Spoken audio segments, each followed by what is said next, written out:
В рамках рабочего визита в Казань президент Туркменистана Сердар Бердмухамедов встретился с главой Республики Татарстан Рустамом Миннихановым. Встреча состоялась в преддверии 16-го саммита БРИКС. Минниханов отметил значительное развитие туркмено-татарстанских отношений, основанных на дружбе и взаимопонимании.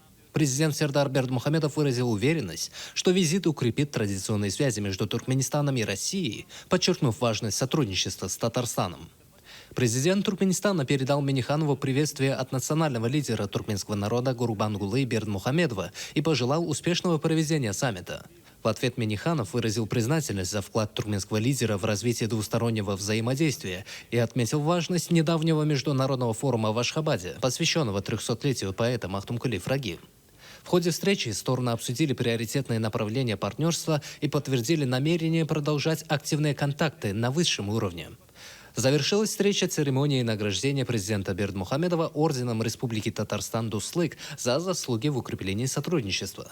Глава Туркменистана выразил признательность за награду, отметив, что она символизирует высокий уровень двусторонних отношений и стратегического партнерства. Он пожелал братскому народу Татарстана благополучия и процветания.